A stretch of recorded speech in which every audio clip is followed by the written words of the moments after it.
Maintenant, j'appelle donc Jean Lopez, qui est rédacteur en chef de Sciences et Vie Junior, et donc qui va nous présenter le premier exemple de la journée, donc avec le média qui est la presse spécialisée en sciences.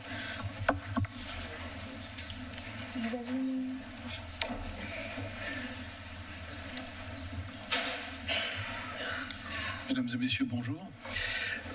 Je suis Jean Lopez, le directeur de la rédaction de Sciences et Vie Junior, et je suis venu vous donner le point de vue d'un praticien qui s'adresse depuis maintenant presque 30 ans aux jeunes pour leur parler de science.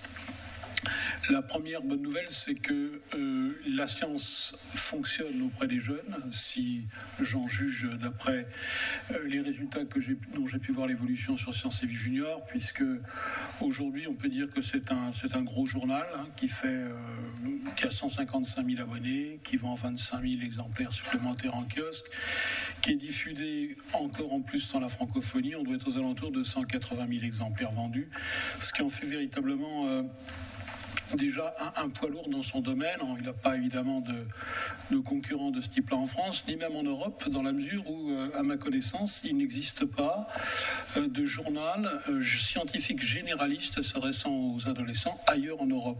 J'ai regardé un peu dans les kiosques d'aéroports depuis très longtemps et je vois des publications qui sont extrêmement ciblées en mathématiques, en astronomie, mais je n'en vois pas qui soient généralistes comme la nôtre.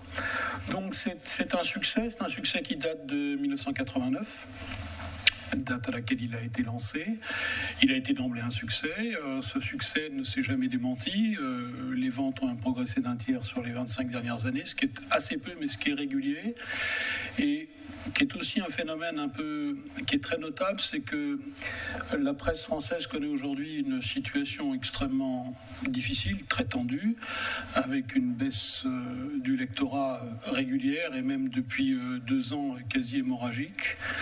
Et Sciences et Vie Junior échappe à ce constat très négatif, puisqu'il a réussi encore à augmenter de 20% ses ventes en kiosque l'année dernière. Donc, parler de science aux jeunes, c'est quelque chose qui fonctionne. En tout cas, ce média est là pour le démontrer. Qui lit ce journal ?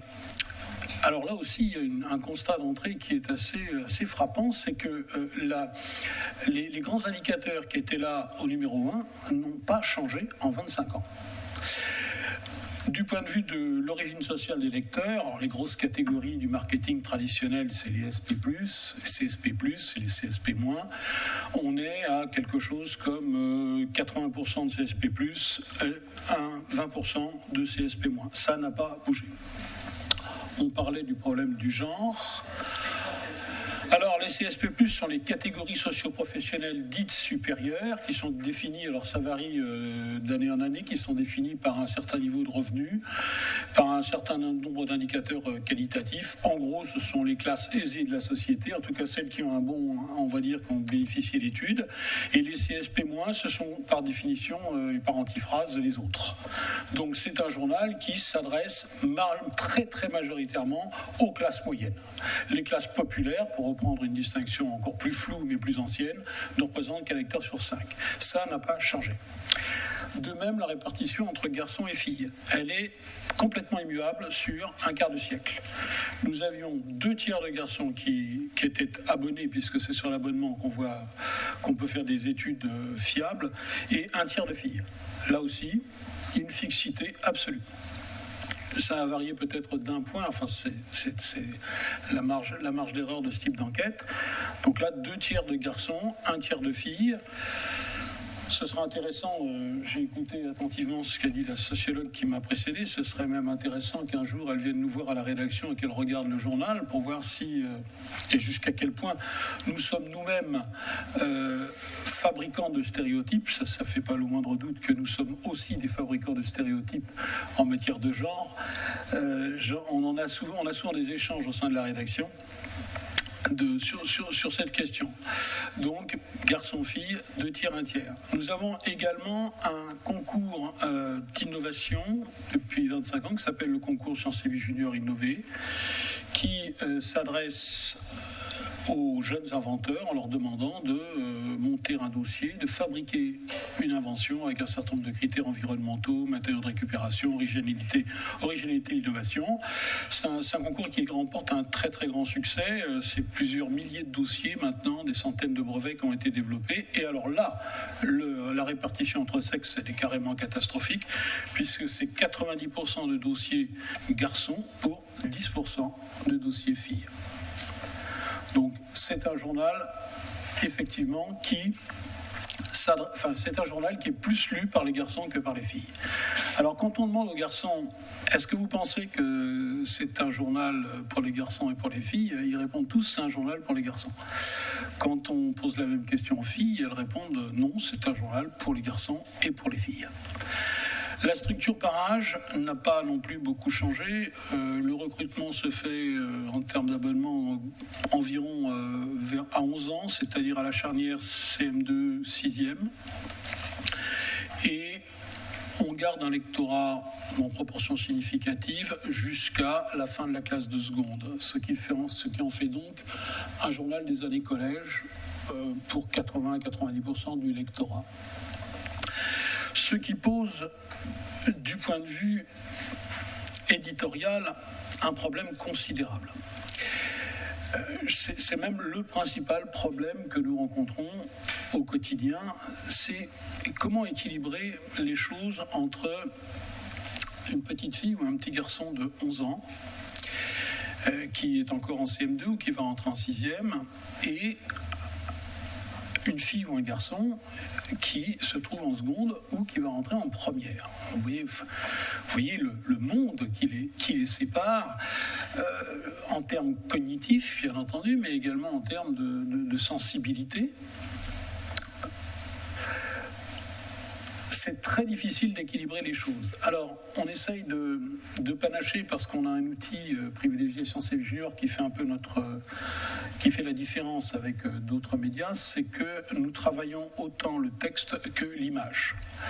En termes de ressources, c'est quasiment 50-50, c'est-à-dire que nous faisons appel à énormément de graphistes qui utilisent les moyens les plus modernes pour essayer de traduire en images les métaphores qui autrefois étaient purement écrites et qui aujourd'hui tendent à passer de plus en plus dans le monde de l'image. Ça, c'est quelque chose, quand je regarde le premier numéro et le 318e qu'on a bouclé il y a 2 jours, je m'aperçois à quel point l'image a gagné petit à petit dans le journal. Elle est extrêmement présente, que ce soit sous la forme de photos ou d'illustrations que nous faisons fabriquer. Alors, sur les photos, il y a un problème extrêmement récurrent. Si, par exemple, nous voulons faire une enquête sur les animaux où il faut montrer un certain nombre de photos, par exemple, d'animaux dans les laboratoires, on va de façon assez systématique être confronté au problème des seuils de sensibilité. On va avoir, ça m'est arrivé au moins une vingtaine de fois, que des mamans, car ce sont toujours les mamans qui m'appellent, toujours. Je pense que c'est vraiment, je dirais, une fois sur 50, j'ai une voix d'homme au téléphone où c'est signé d'un monsieur par mail, mais ce sont toujours les mamans. Et alors là, il n'y a pas d'études pour le prouver, mais il y a de fortes raisons de penser que ce sont les mamans également qui sont prescriptrices de l'achat. Les grands-parents, alors là je ne sais pas quelle est la différence entre mamie et papy, mais les grands-parents viennent en second lieu. En tout cas, la mère a une fonction de prescription très forte de ce média dans le foyer. Et c'est elle qui proteste et qui s'exprime, parfois en faisant co-signer par son petit garçon ou sa petite fille. Et très souvent, on est confronté au problème de vous passez des images qui sont trop dures. Alors évidemment, ces images, elles sont trop dures pour un petit de 11 ans, mais elles ne sont pas trop dures pour celui qui a 16 ans. Donc là, il y a déjà quelque chose de difficile à faire passer. Après, il y a le type de sujet. Le type de sujet qu'on approche, il va être plus facile d'accrocher, bien que ça puisse se discuter, d'accrocher à certaines problématiques, pour rester sur les animaux, à des problématiques évolutionnistes. Il va être plus facile d'accrocher un 15 ans, parce qu'on peut espérer qu'il a un petit bagage scientifique un peu plus élevé, et ça va être plus difficile avec un 11 ans qui va s'attendre plus à des choses à des choses plus descriptives, plus de l'ordre de l'éthologie, une étude du comportement animal, mais sans perspective évolutionniste. Donc là aussi, il y a une sorte d'alchimie qui vient avec l'expérience, où on essaye de balancer les sujets et les modes de représentation et d'illustration graphique en fonction des âges et des différents niveaux de sensibilité de nos lecteurs. Donc, le premier problème quand on fait un sommaire, c'est qu'est-ce qu'on va mettre dedans. Donc, tous les mois, réunion de rédaction, comment est-ce qu'on détermine ? Eh bien, puisque nous sommes journalistes scientifiques, ce qui va nous guider, c'est l'approche, c'est ce qu'on appelle l'actualité. Même si on peut discuter sur la notion d'actualité scientifique, il s'agit très souvent d'actualité, d'événements qui sont longs. On est dans un temps long, la plupart du temps, on n'est pas dans l'éphémère de la politique, par exemple. On est dans des structures qui sont plus profondes, donc on peut jouer évidemment sur la notion d'actualité scientifique. Mais nous sommes quand même branchés sur un certain nombre de tuyaux, que ce soit par Internet ou dans les revues comme Nature, Science et toute cette sorte de choses. Nous sommes branchés sur ce qui vient de se passer dans les 2 ou 3 mois, et c'est le premier critère de je passe dans le journal ou je ne passe pas. Le deuxième critère, ça va être il faut équilibrer les matières. Bien évidemment, on ne fait plus le même sommaire aujourd'hui qu'on le faisait en 1989. Aujourd'hui, il y a 2 sujets qui ont une place extrêmement importante. C'est l'environnement, évidemment, qui pose d'ailleurs de redoutables problèmes de médiation, et tout ce qui est du monde d'Internet. Alors là, évidemment, c'est quelque chose qui s'est imposé naturellement à nous, à la fois parce que la société a changé. Les propositions des grands véhicules scientifiques sont de plus en plus dans cette direction-là. Et puis le courrier très important que nous entretenions autrefois par écrit, moins maintenant, mais surtout par mail avec nos lecteurs, nous incite à aller sur ces chemins. Donc la deuxième chose, c'est équilibrer les sujets en termes de discipline et de matière. Et le troisième critère va être celui de l'illustration. C'est de faire attention à ce que le journal soit graphiquement beau et attrayant, c'est-à-dire de faire en sorte qu'il n'y ait pas que des sujets qui soient illustrés avec de la photo, ou que des sujets qui soient illustrés avec ce qu'on appelle la 3D, qui est quelque chose qui est apparu il y a une vingtaine d'années et qui n'a cessé de se perfectionner avec les nouveaux moyens informatiques. Donc tout ça, et plus les critères d'âge que je signalais au début, tout ça va nous donner un sommaire qui va se figer dans la première semaine. Ensuite, le journaliste a environ une dizaine de jours pour écrire son papier, ce qui dans certains cas est insuffisant, ce qui m'amène évidemment à le reporter s'il faut lui laisser plus de temps. Par exemple, si on fait une enquête sur les OGM ou sur le tabac ou sur les drogues, là évidemment ça fait des enquêtes un peu plus longues, de l'ordre de 2 à 3 mois. Parfois ça se fait en tâche de fond sur un peu plus longtemps encore. Et donc les journalistes, ils font leur travail de journalistes, c'est-à-dire qu'ils partent du principe qu'ils ne savent rien, même si tous ont des formations scientifiques, et ils vont faire leur travail de reconnaissance, de discussion avec les scientifiques. Bien que là, je note sur 25 années dans le travail, dans la pratique des journalistes scientifiques, évidemment une évolution majeure, qui est qu'il y a moins de voyages de presse, il y a moins de colloques, il y a probablement moins d'occasions de rencontrer les scientifiques en chair et en os. Internet a tendance à se substituer dans bien des cas dans la recherche d'informations. Là aussi, j'ai de jeunes pigistes ont tendance même à faire des interviews par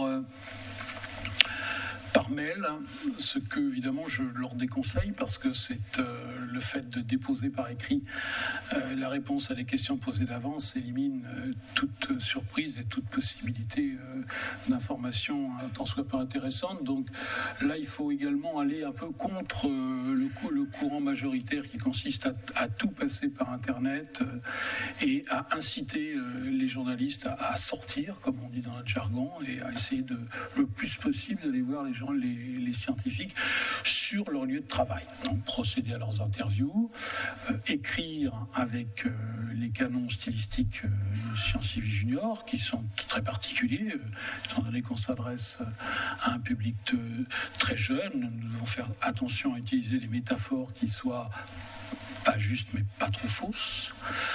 Nous les avons donc endossés au scientifique qui a été interviewé. Il a droit de lecture sur le papier. Je ne dis pas qu'il aura le droit de corriger tout, sinon le journal ne le ferait jamais. Mais en tout cas, on lui soumet la pertinence des métaphores. Et le papier se fait, je disais, sur environ une dizaine de jours. Parallèlement, les illustrations, ça c'est un aspect nouveau du travail de journaliste scientifique, les illustrations se font avec le rédacteur en chef adjoint, un directeur artistique et un graphiste qui est un freelance, un pigiste extérieur, et qui réfléchissent à la meilleure façon de faire passer telle ou telle notion un peu complexe par l'image, qui est aujourd'hui vraiment un appoint absolument indispensable. Donc ça c'est pour le mensuel. Nous avons également un hors-série, il y en a 6 par an, qui fait également 100 pages, et qui lui, comme tous les hors-séries, va être monothématique. Il va se permettre de décoller de l'actualité, au sens large ou même au sens étroit, pour aborder des notions plus encyclopédiques et plus générales sur 100 pages. Alors là aussi, on a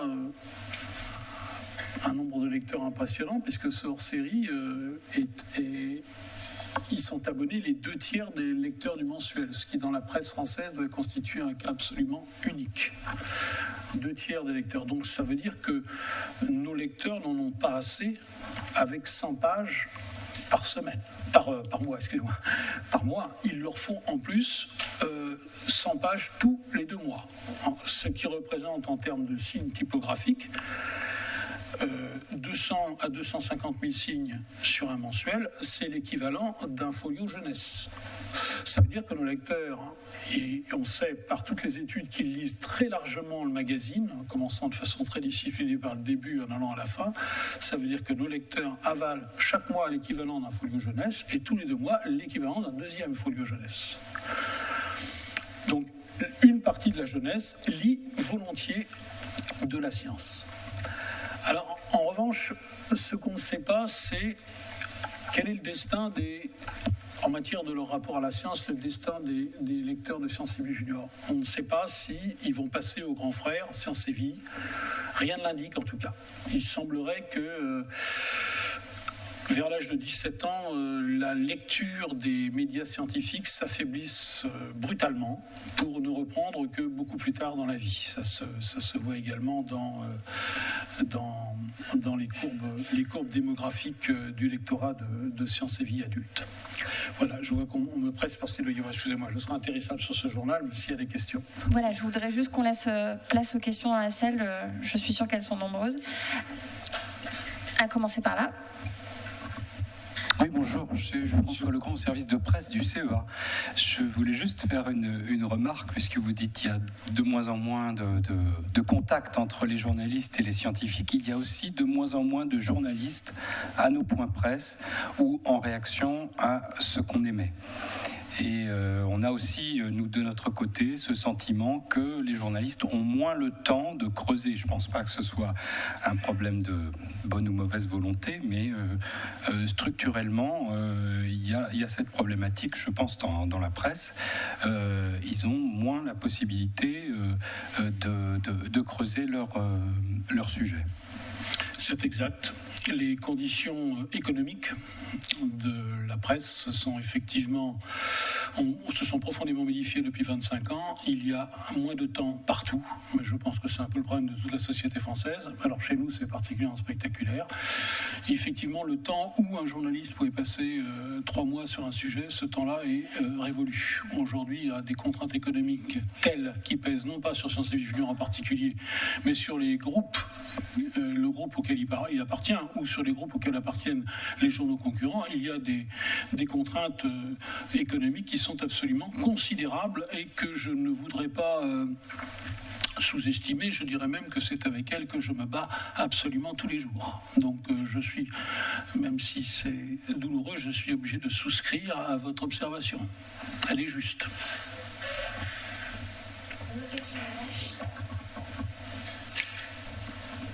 Merci. Cette fois-ci, je me présente. Donc, Michel Spiro, vice-président de la Société française de physique. Je voulais vous demander, est-ce que vous envisagez d'aller vers des éditions, donc c'est très bien ce que vous faites un Sciences et Vie Junior, mais est-ce que vous allez vers des éditions numériques qui puissent inclure des vidéos et un cheminement éventuellement plus personnalisé pour le lecteur qui puisse aller se naviguer à sa convenance? Et enfin, est-ce que vous envisagez aussi une chaîne de télévision dédiée aux juniors autour de la science? Là, alors, au niveau des intentions, bien sûr, on va dire oui, tout ça est très beau, mais on va retomber sur les contraintes économiques majeures. En ce qui concerne le développement numérique de Sciences et Vie Junior, alors on offre évidemment une édition de Sciences et Vie Junior sur tablette, ce qui d'ailleurs ne fonctionne pas avec cette classe d'âge. Cette classe d'âge, d'abord, n'est pas équipée, dans tous ces segments, n'est pas entièrement équipée en tablette, et puis je pense qu'il y a une résistance parentale.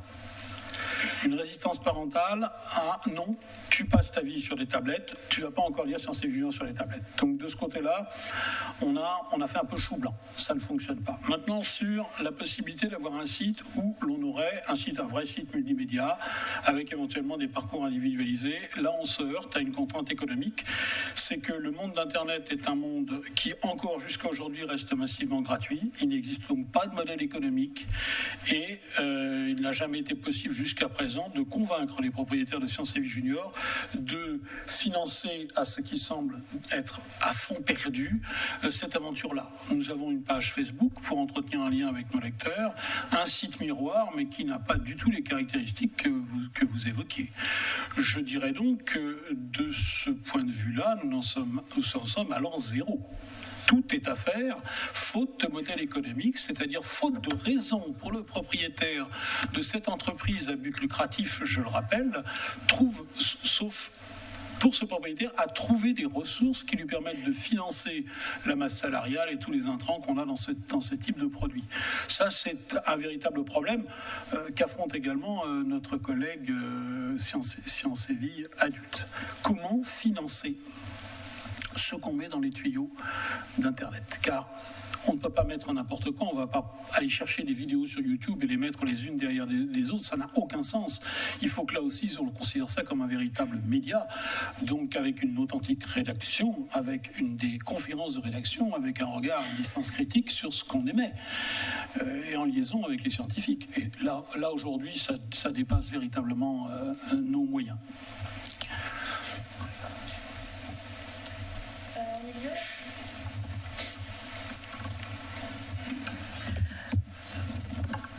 Bonjour, moi c'est Louise Maspero-Carrel, je suis graphiste au programme Manimal de l'Université des Sciences d'Angers.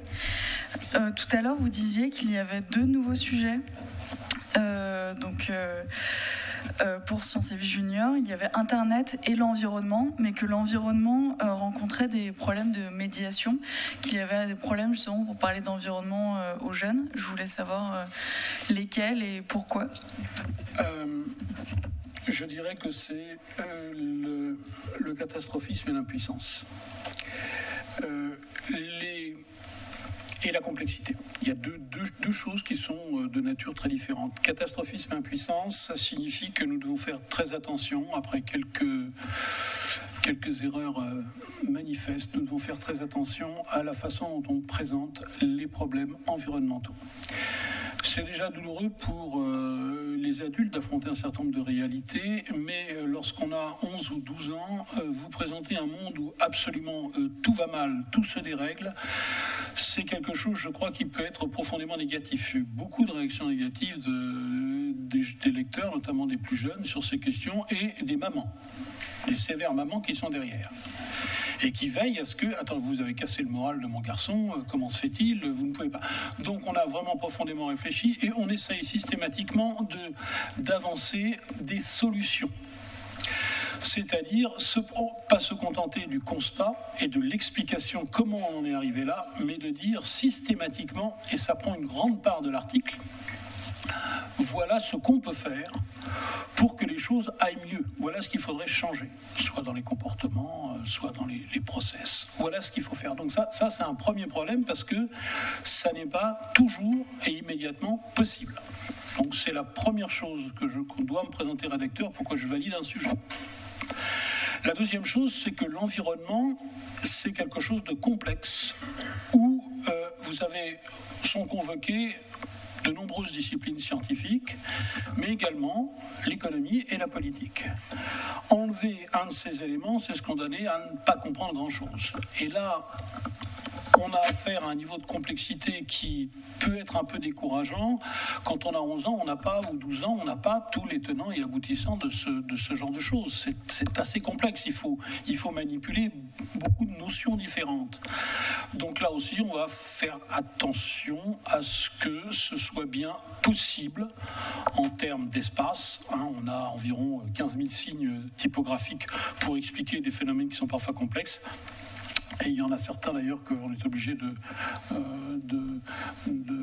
faire sous forme de dossier où on a là plus de signes pour s'étaler. Donc il y a ce problème de la complexité qu'il ne faut pas sous-estimer et la multiplicité des disciplines.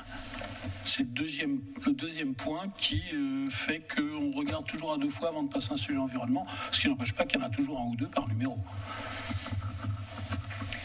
Daniel, une question Twitter ou... Il y a en tout cas quelque chose qui revient pas mal sur Twitter, c'est pourquoi les lecteurs de Sciences et Vie Junior ne se retrouvent pas dans Sciences et Vie en fait. C'est difficile. Alors vous avez un phénomène général qui fait que les jeunes adultes décrochent de la presse écrite. C'est vrai, même des quotidiens. C'est une règle générale. Il y a une période de la vie où on consomme moins de presse, et je dirais même que c'est vrai également chez les éditeurs. Il y a autant la presse jeunesse est une des locomotives de la croissance de la librairie, de l'édition, autant les jeunes adultes, les 20-35 ans, on les retrouve pas. On suit pas les gens à la trace, donc on ne sait pas ce qu'ils deviennent, mais on sait qu'on en perd une grande partie. On fait ce constat, on le raccroche à cette généralité que je viens de vous donner, à savoir, c'est vrai de tous les médias. Je ne peux pas en dire plus. Merci. Merci pour votre présentation. Et pour présenter